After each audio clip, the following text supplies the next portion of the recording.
은혜를 받았습니다. 이 시간도 말씀 통하여 은혜 받고 언제나 어디서나 누구 앞에서나 그리스도인으로서 승리하기를 바라며, 또한 개신교인, 프로테스탄트 교인으로서 승리하는 저와 여러분들이 분명히 될 줄로 믿습니다. 이 신칭의는 최고의 은혜입니다. 그러므로 예수 믿고 신앙생활하면서 이 신칭의의 은혜를 누리는 사람은 지혜로운 사람입니다. 그러나 반대로 예수 믿고 신앙생활하면서 이 신칭의를 모르고 사는 사람만큼 불쌍하고 어리석은 사람은 없습니다. 그는 마치 이런 사람과 같습니다. 어떤 사람이 호화 여객선을 타고 세계의 이곳저곳을 여행하게 되었습니다. 여행을 하는데 최고로 비싼 배를 타게 되었습니다. 그 배 중에서 최고로 비싼 배표를 타서 배에 탔습니다. 그런데 배 안에 타보니 정말 없는 것이 없습니다. 세계 각국의 가장 아름다운 고급 음식과 뷔페가 있습니다. 그는 이것을 보고 먹고 싶었지만 돈이 아까워서 먹지를 못하고 여행을 했습니다. 목적지에 도착한 후에 선장이 인사를 했습니다. 행복한 여행이 되셨습니까? 그래야 이렇게 대답했습니다. 예, 좋은 구경을 했지만 돈이 아까워서 식사를 제대로 하지 못하느라고 배가 많이 고팠습니다. 그때 선장은 안타까운 표정으로 말했습니다. 이 배 안에 있는 모든 뷔페와 엄청난 음식들이 이미 배값에 다 포함되어 있습니다. 이 배표 가지고 다 먹을 수 있는 것입니다. 이런 사람과 같습니다. 이 신칭의는 호화 여객선의 최고로 비싼 배표와 같은 은혜입니다. 그런데 오늘날 수많은 그리스도인들이 이 놀라운 배표를 가지고 있으면서도 이 불쌍한 사람처럼 음식을 먹지 못하고 배고파서 허덕이는 가운데 있습니다. 이것은 우리나라뿐만 아닙니다. 영국에도 마찬가지인 것 같습니다. 영국의 유명한 설교자 아더 핑크는 이렇게 말했습니다. 그가 이신칭이라는 책을 썼는데 이신칭이 책 서문에 이렇게 말했습니다. 얼마 전까지만 해도 이신칭이라는 축복된 진리는 기독교 신앙의 가장 유명한 교리였다. 설교자들은 이 교리를 정기적으로 설교하였다. 신자들은 이 교리를 익숙하게 알았다. 그러나 이 보배로운 교리에 거의 전적으로 무지한 세대가 되어버렸다. 극히 드문 예외적인 경우를 제외하고는 강단에서 이신칭의 설교가 사라졌다. 오늘날 많은 기독교 책들 중에서도 이신칭의는 거의 다루어지지 않는다. 결과적으로 이신칭이라는 용어가 함축하고 있는 이 진리를 이해하는 사람들이 상당히 적어졌다. 정말 하나님께서 경건치 않은 자들을 의롭다 하시는 이신칭의의 근거에 대해서는 아예 아는 사람이 별로 없다. 이 때문에 본인은 상당히 불리한 입장에서 이 책을 서술한다. 이처럼 중차대한 주제를 피상적으로 훑기를 피하고 깊숙이 파고들어 상세히 다루고 싶지만 평균적인 사람의 정신과 인내에 큰 부담을 주게 될 것이다. 그럼에도 불구하고 본인은 신자 개개인은 정신을 바짝 차리는 실질적인 노력을 기울이고 본서의 모든 장을 기도와 함께 정통하려고 노력하기를 삼가 촉구하는 바이다. 그럼에도 불구하고 참 종으로서 이 시대에도 이신칭이 계속 전파하겠노라고 말을 했습니다. 정말 이 보배와 같은 최고의 은혜, 이신칭이가 성경 여러 곳에 있지만 가장 대표적인 중요한 성경 구절은 바로 로마서 1장 17절입니다. 복음에는 하나님의 의가 나타나서 믿음으로 믿음에 이르게 하나니 기록된 바 오직 의인은 믿음으로 말미암아 살리라. 바로 이 구절이 이신칭의의 가장 대표적인 구절입니다. 마틴 루터가 바로 이 구절 로마서 1장 17절에서 이신칭의를 깨닫고 종교개혁에 성공하는 놀라운 역사를 이루게 되었습니다. 그는 이걸 깨닫기 전에 영적 근심과 고통 가운데 죽을 것 같은 가운데 들어가 있었습니다. 그러나 이 로마서 1장 17절에 나오는 하나님의 의를 깨닫고 완전하게 변했습니다. 그는 이렇게 고백했습니다. 나는 이러한 새로운 깨달음을 얻었을 때 마치 새롭게 태어난 것 같은 감격을 체험하였으며 천국으로 향하는 문이 활짝 열린 것 같은 느낌을 받았다. 그리고 또 그는 이렇게 말했습니다. 이 말씀이 나의 영혼을 살렸기에 이 말씀이 다른 이의 영혼도 살릴 수 있을 것이라는 확신이 있었다. 그리고 그는 바로 이 이신칭의를 가지고 종교개혁을 성공했습니다. 혼자 힘으로 1200년 된 교회와 싸워서 이겼습니다. 이신칭의는 이러한 저력입니다. 능력입니다. 하나님의 능력입니다. 우리 모두가 다 이러한 은혜로 충만한 이 시대의 참 그리스도인들이 되기를 바라는 것입니다. 그래서 우리는 이제 로마서 1장 17절을 중심으로 해서 이신칭에 대해서 오늘 6번째 살펴보고 있습니다. 제가 사실 이 주보에 로마서 1장 17절만 계속 내고 로마서 3장에 나오는 연결된 다른 성경 본문을 내지 않은 것은 이유가 있습니다. 첫 번째는 성도들이 헷갈릴까 봐. 로마서 1장 17절을 하고 로마서 3장의 말씀을 두 가지를 내면 성도들이 헷갈릴까 봐 그랬고, 염려되어서 그랬고, 또 한 가지는 로마서 1장 17절이 너무나 위대하고 중요하기 때문입니다.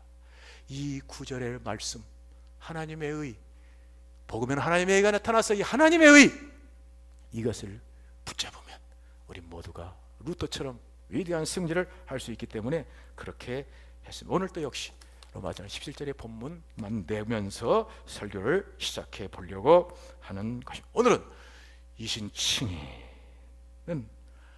하나님의 의를, 공의를 손상시키는 것인가, 이신칭의는 하나님의 공의를 무너뜨리는 것인가 라는 문제에 대해서 살펴보려고 합니다. 자, 이신칭의는 뭡니까? 써이, 믿을신, 일컬을 칭 오르르이, 믿음으로써 옳다 일컬음을 받는다. 이것은 인간으로 볼 때 우리가 믿음으로써 의롭다함을 얻는다는 것입니다. 그러나 하나님으로서 볼 때는 하나님께서 믿는 자를 의롭다 하시는, 의롭다 칭하시는 바로 이것입니다. 그렇다면 정말 하나님께서 죄인된 우리를 예수 믿는다고 의롭다 칭하시는 것이 하나님의 공의가 서겠느냐, 공의에 합당하냐, 공의를 무너뜨리지 않겠느냐 하는 생각을 우리가 간직하게 됩니다. 자, 여기에 우리를 의롭다 하시는 하나님은 누구십니까?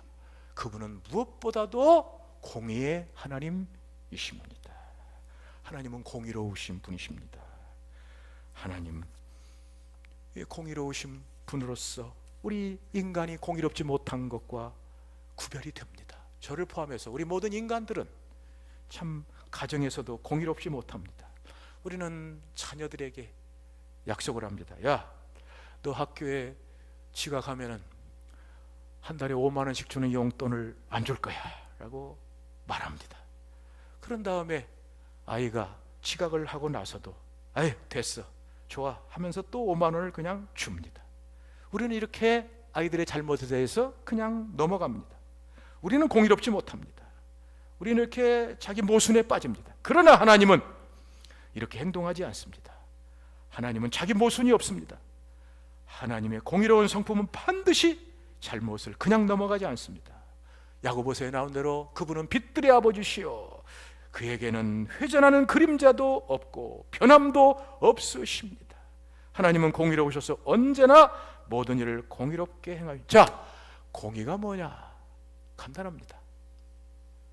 선한 사람에게 상을 주고 악한 사람에게 벌을 주는 것, 그것이 공의입니다. 이러한 하나님의 공의를 로마서 2장에 바울이 잘 말했습니다. 하나님께서 각 사람에게 행한 대로 보응하시되 참고 선을 행하며 영광과 존귀를 구하는 자에게는 영생으로 하시고, 오직 당을 지어 진리를 따르지 않고 불의를 따르는 자에게는 노와 분으로 하시리라. 이것이 하나님의 공의입니다. 하나님은 이 원칙에 있어서 조금도 어긋남이 없으십니다. 선을 행한 자에게는 분명히 상을 주시고, 악을 행한 자에게는 분명히 벌을 주십니다. 이것은 성경의 구약의 역사에부터 나타납니다. 노아 시대를 보십시오. 거기에 하나님은 하나님 뜻에 순종하고 의롭게 살았던 노아를 끝까지 구원하셨어. 많은 홍수 가운데도 노아 8 식구를 구원하여 주셨습니다. 그러나 공의의 하나님은 하나님을 순종하지 않고 육체로 사는 하나님을 떠난 사람들을 물로 다 죽였습니다. 심판하셨습니다. 하나님이 이런 분입니다. 또 이것은 소돔 고모라에서도 알 수 있습니다. 소돔 고모라에서 의를 따라 살려는 롯과 그의 가정을 하나님은 구원하셨습니다. 그러나 하나님을 떠나 악을 행하는 소돔 사람들은 유황불을 하늘에서 비같이 내려서 그들 다 멸망시키셨습니다. 오늘날 사람들은 하나님의 공의 개념이 부족합니다. 그러나 성경에서 제시하는 하나님은 분명한 공의를 가지신 이러한 분이십니다. 이렇게 공의로우신 하나님이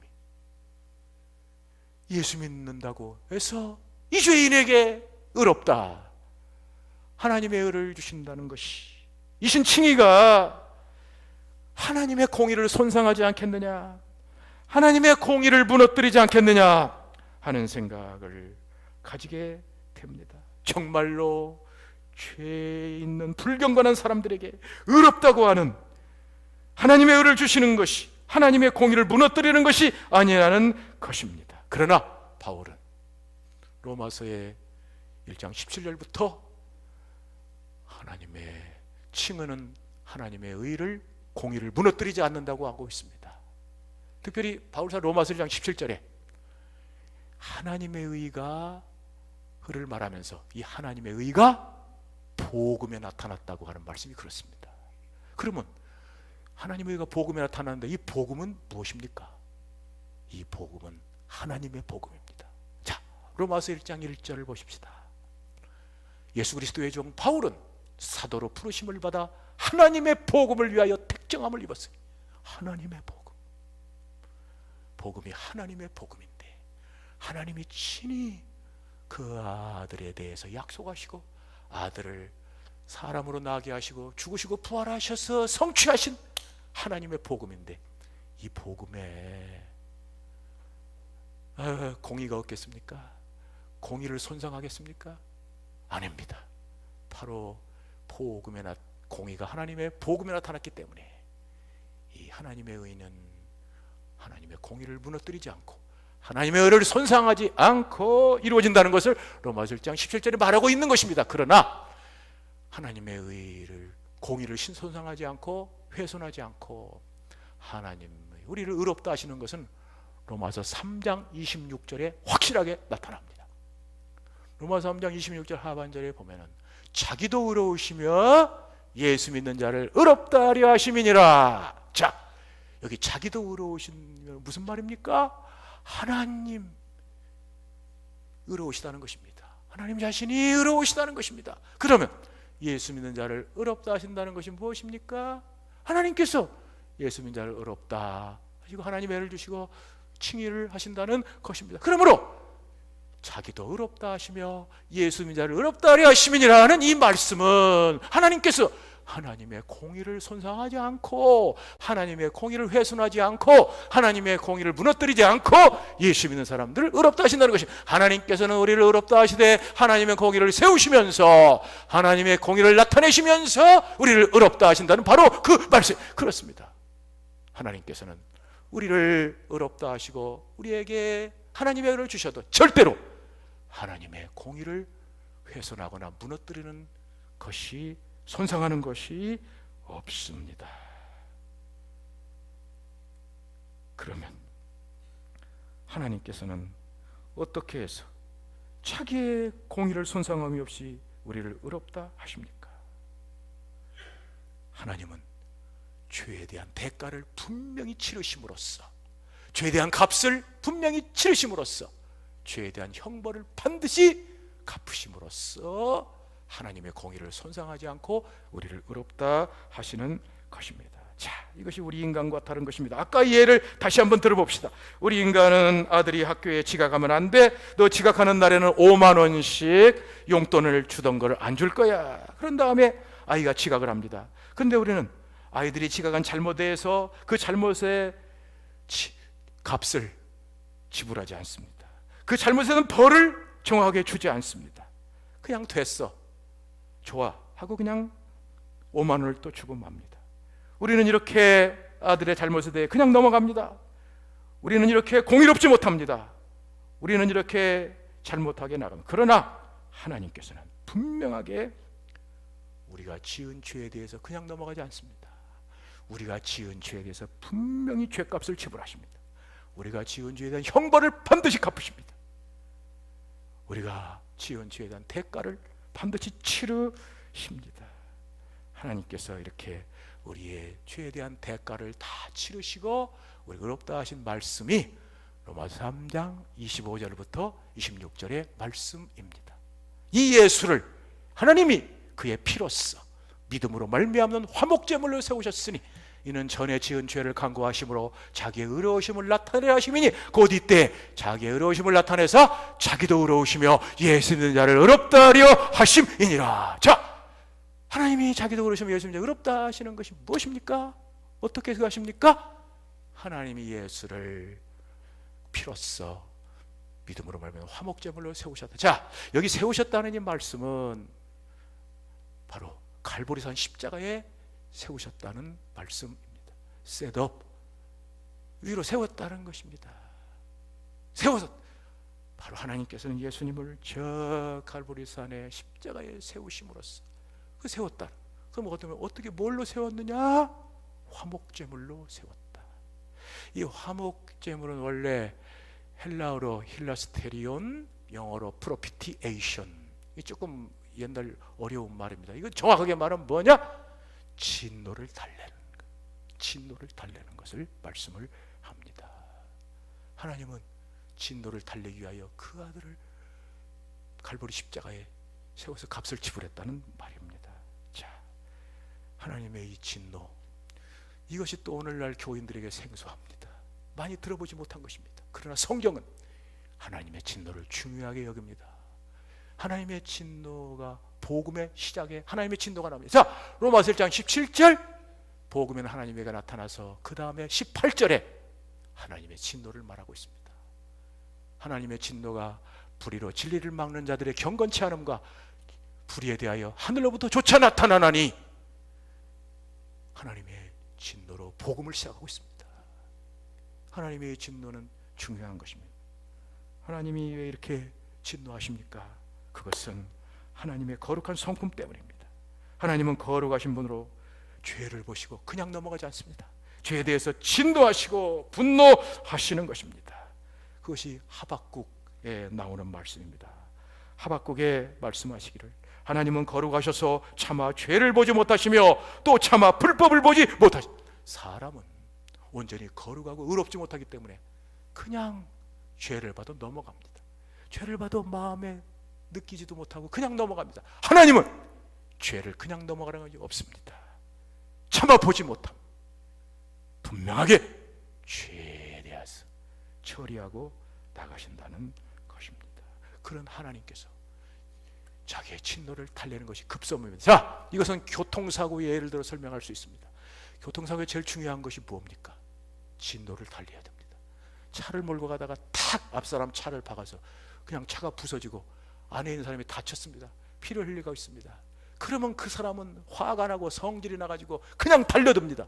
그때 무엇부터 해야 됩니까? 그 사람의 진노를 달래야 됩니다. 뭐 합의하고 보상하고 이건 나중 문제. 일단 진노를 달래야지 와서 죽이려고 하는 사람을 그냥 내버려둘 수 없습니다. 그 진노를 달래는 것이 첫째입니다. 마찬가지. 죄에 대해서 제일 문제는 죄로 인해서 벌을 받는 것, 손해를, 물질적인 손해, 인간관계의 손해, 이게 문제가 아닙니다. 하나님의 진노입니다.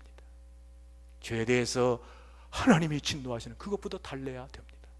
그러므로 하나님이 그걸 달래기 위해서 바로 그 아들 예수님을 화목제물로 진노 달래기로 세우시는 것입니다. 예수님을 바로 진노 달래기로 화목제물로 세우신 분은 하나님이십니다. 베드로가 이걸 알았습니다. 베드로는 예수님을 따라다니면서 마지막 예수님 십자가에 죽기 전에 보면서 이것을 알고 하나님이 내어준다는 걸 알고 오순절 설교에 모인 많은 사람들에게 이 진리를 설교했습니다. 그가 하나님의 정하신 뜻과 미리 아신 대로 내어준 바 되었거늘 너희가 법 없는 자들의 손을 빌어 못 박아 죽였다. 예수님 십자가 못 박아 죽인 것은 하나님이 이미 정하시고 내어주신 것입니다. 하나님이 하신 것입니다.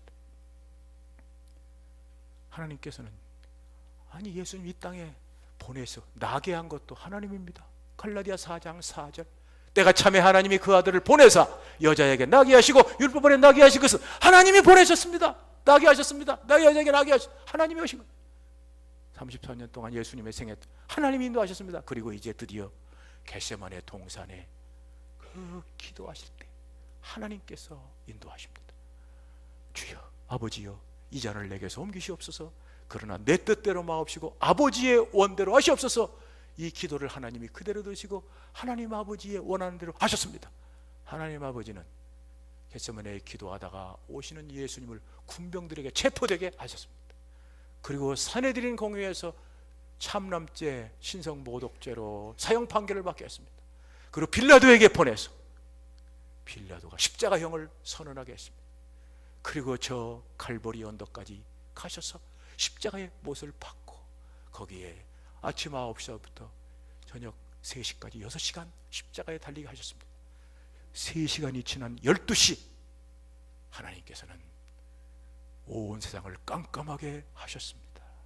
어두움이 세상에 임하셨습니다. 그리고 하나님께서는 온 세상의 죄를, 온 인류의 죄를 그 아들에게 차곡차곡 하나하나 남김없이 다 쌓으셨습니다. 그리고 진노를 퍼부었습니다. 죄의 형벌을 가하였습니다. 죄의 대가를 지불하였습니다. 예수님은 이 죄의 값이 너무나 힘들어서 하나님께 부르짖습니다. 엘리 엘리 라마 샤박다니 나의 하나님 나의 하나님 어찌하여 나를 버리시나이까. 실제로 하나님이 예수님을 버리셨기 때문에 예수님이 이렇게 부르짖은 것입니다.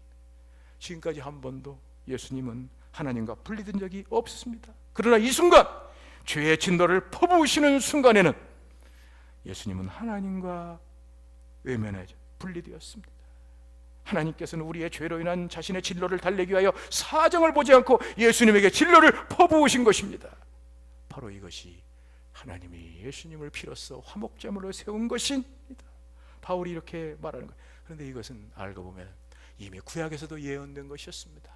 구약에서 선자는 이사야서 53장에 이렇게 예언했습니다. 그가 찔림은 우리의 허물 때문이요 그가 상함은 우리의 죄악 때문이라. 그가 징계를 받음으로 우리가 평화를 누리고 그가 채찍에 맞음으로 우리가 나음을 얻었도다. 우리는 다 양 같아서 그릇 행하여 각기 제 길로 갔거늘 여호와께서는 우리 무리의 죄악을 그에게 담당시키셨다. 여호와 하나님께서 예수님에게 하신 것이네. 그가 찔리고 상하고 고통을 당하는 모든 것이 하나님께서 우리 무리의 죄악을 그에게 담당시키시고 그에게 지불하셨다는 것을, 형벌을 주셨다는 것을 우리에게 말씀해 주고 있습니다. 하나님께서 예수님을 장차 메시아를 보내어 우리의 모든 죄악을 담당하실 것이라고 이렇게 이사야가 예언했는데 그 예언대로 하나님께서는 드디어 예수님을 그의 피로써 십자가의 화목제물로 세워서 예수님을 우리를 죄값을 지불하게 하셨습니다. 이것이 바로 고린도후서 5장 21절에 바울이 말하는 진리입니다. 하나님이 죄를 알지도 못한 자로 우리를 대신하여 죄를 삼으신 것은 우리로 하여금 저희 안에 하나님의 의가 되려 하시자. 자, 우리가 하나님의 의를 얻고 칭의를 받는 것은 뭐냐? 하나님이 죄를 알지도 못하는 예수님을 죄로 삼았기 때문이다. 하나님이 죄를 알지도 못한 자로 죄를 삼으신 것은 우리로 저희 안에서 하나님의 의가 되려. 이것이 바로 하나님이 공의를 무너뜨리지 않고 공의를 손상하지 않고 우리를 의롭다 하시는 것입니다. 하이델베르크 요리문답 1591년 독일 하이델베르크 영주인 프레드릭 영주가 울시누스라는 사람을 시켜서 만든 최고의 요리문답서에 이 부분에 대해서 이렇게 나옵니다. 당신은 사도신경에 나오는 고난을 받으사를 어떻게 이해하십니까? 예, 이것은 그리스도께서 모든 인류의 죄악에 대한 하나님의 진노를 짊어지신 것입니다. 하나님께서 예수님에게 우리의 모든 죄악을 그 생의 마지막 순간에 자신의 몸과 영혼으로 짊어지게 하셨습니다. 하나님께서는 바로 우리의 죄를 그냥 넘기시지 않고 죄값을 지불하지 않은 것이 아니라 그 아들에게 넘기신 것입니다. 이 아름다운 예가 있습니다. 저 히랍의 그리스에 위대한 왕이 있었습니다. 이 왕은 자리우커스라는 왕입니다. 그가 그리스 히랍을 다스리던 때에 있었던 사실입니다. 히랍이 번영하자 온 국민들이 우리나라도 그렇지 않습니까? 물질적으로 잘 살게 되자 얼마나 타락하고 이 죄악이 많아가. 우리 어렸을 때 이런 죄악들이 없었습니다. 이제 이렇게 등 따시고 배부르니 얼마나 많은 무서운 죄악들이 지금 가득합니까? 그 히랍 그 나라에 이렇게 타락하기 시작하자 특히 부귀영화를 독점하고 고관 대작들이 음란하고 사치하고 더러운 생활을 하게 되자 히랍 왕은 새로운 법을 제정하여 전국에 공포했습니다. 그 새로운 법이란 누구든지 간음을 행하는 자는 신분여하를 막론하고 두 눈을 찔러 멀게 한다. 새 법이 제정 공포된 후에 제일 먼저 이 법을 어긴 사람이 생겼는데 그것이 바로 왕의 아들이었습니다. 왕자였습니다. 왕의 뒤를 이어 히랍 제국을 다스릴 황태자가 간음을 했다는 것은 얼마나 뜻밖의 일이었습니까? 얼마나 큰 비극입니까? 장차 이 일을 어떻게 하면 좋겠습니까? 이 사실을 알게 된 왕은 근심에 빠졌습니다. 법을 집행하자니 사랑하는 아들의 두 눈을 멀게 장님이 될 수밖에 없고 아들을 살리자니 사사로운 감정으로 법의 제정자인 왕 자신이 법을 어기게 되는 것입니다. 이렇게 되면 온 국민의 원성이 높아지고 왕의 권위는 땅에 떨어지며 나라 안에 불법이 더욱 성하게 될 것이 뻔한 일입니다. 자리우커스 왕은 밤새 고민하다가 마침내 한 가지 방법을 생각해냈습니다. 그래야 다음 날 신하들을 불렀습니다. 화롯불에 인두를 뻘겋게 달궜습니다. 명령했습니다. 그 인두로 왕자의 눈을 찔러라. 왕자의 눈을 찔렀습니다. 그리고 나서 또 한쪽 인두를 가져오라. 한쪽 인두를 가지고 자기의 눈을 찔렀습니다. 이렇게 해서 그는 왕의 법을 지키고 공의를 세우고 아들을 구했습니다. 이것이 바로 하나님의 공의, 칭의에 나타난 하나님의 공의. 칭은 하나님의 공의를 세우는 것입니다. 이것을 아름답게 말한 찬송가, 우리 김숙 권사님이 좋아하시는 304장, 그 크신 하나님의 사랑입니다. 그 크신 하나님의 사랑 말로 다 형용 못하네. 저 높고 높은 별을 넘어 이 낮고 낮은 땅에 죄범한 영혼 구하려 그 아들 보내사 화목제물 삼으시고 죄 용서하셨네. 하나님 크신 사랑은 측량 다 못하네. 영원히 변치 않는 사랑 성도여 찬양하세. 우리는 지금 로마서에 나타난 이 신칭의를 살펴보았습니다. 첫 번째, 이 신칭의는 무엇이냐? 죄로 인한 하나님의 심판에서 의롭다함을 받는 것, 무죄의 선언을 받는 것이다. 두 번째, 칭의는 어디서부터 오느냐? 칭의는 하나님께로부터 온 것이다. 세 번째, 칭의는 어떻게 이루어지는 것이냐? 칭의는 율법의 행위가 아니고 믿음으로써 이루어진다. 네 번째, 칭의 어떤 사람에게 해당되는 것이냐? 칭의는 모든 사람에게 차별이 없이 되어지는 것이다. 다섯 번째, 칭의는 어떻게 해서 우리에게 오느냐? 그리스도 예수 안에는 구속으로 말미암아 온다. 오늘 여섯 번째, 칭의는 어떤 성질의 것이냐? 하나님의 공의를 손상하지 않고 우리를 의롭다 하는 것이다. 여러분, 이 은혜 붙잡읍시다. 오늘 의정부 땅 안에는 정말 수준 낮은 질 떨어지는 이런 것들이 얼마나 많이 있습니까? 믿어도 정말 난리들을 쳐가면서 세상에 무당, 종교, 불교하고 별 차이가 없는 시기에 예수를 믿는 사람이 얼마나, 개신교 그리스도인이라고 해도 로마서 1장 17절이 무엇인지도 모르고 이신칭의가 무엇인지도 모르고 이 의롭다 칭함을 받고 하나님 자녀되고 성령이 우리 안에 오셔서 날마다 사는 그리스도인이 무엇인지도 모르는 이 비참한 시대에 살고 있지 않습니까? 우리 모두가 다 이 500주년 종교개혁 때 마틴 루터에게 줬던 그 영을 다시 회복합시다. 그 정신을 다시 회복합시다. 바울에게 줬던 그 영을 회복합시다. 그 정신을 회복합시다. 날마다 기도할 때 이 말씀을 가지고 기도합시다.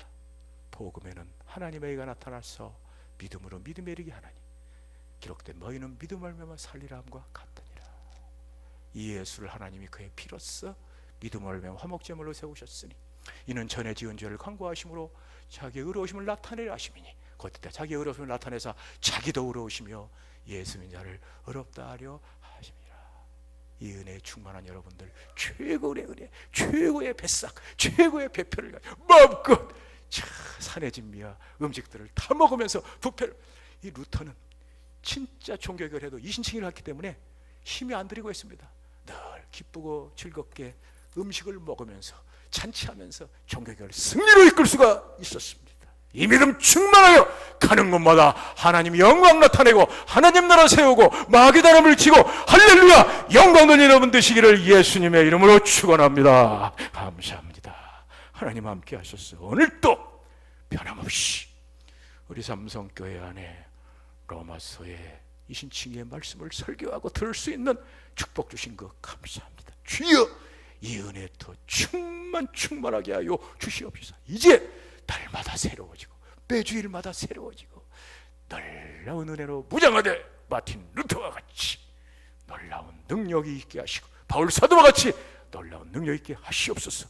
사랑하는 성도들, 모든 사업과 직장과 자녀와 모든 범사 가정까지도 하나님이 역사하셔서 그곳에 놀라운 기적들이 날마다 나타나 하나님의 영광이 나타나는 놀라운 역사가 계속될 줄로 믿사옵고 예수님의 이름으로 기도하옵나이다. 50장 드리면서 헌금 드리겠습니다.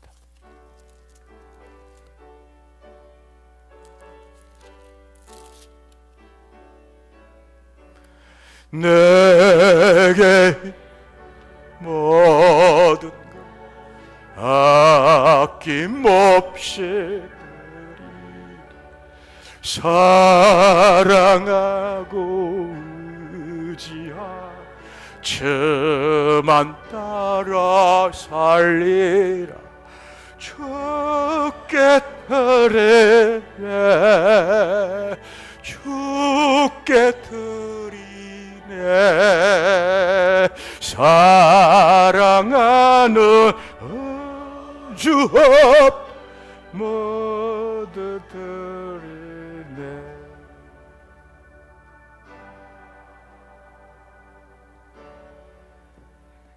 전능하신 하나님이 다 하실 줄 믿습니다. 하나님 기뻐 받으시옵소서.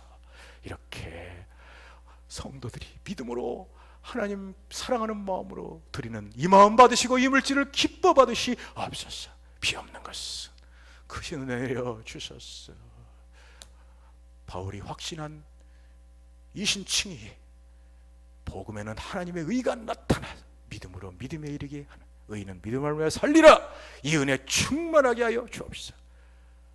사업과 직장생활 임할 때 죽게 하듯 성실하게 능력 있게 살아서 지금까지도 승리했지만 계속적으로 큰 승리하게 하시고 사업장마다 계속적으로 번성하게 하시고 하나님께 영광되는 교회 될 줄 믿사옵고 예수님의 이름으로 기도하옵나이다. 260장 다 같이 일어나라 부르겠습니다.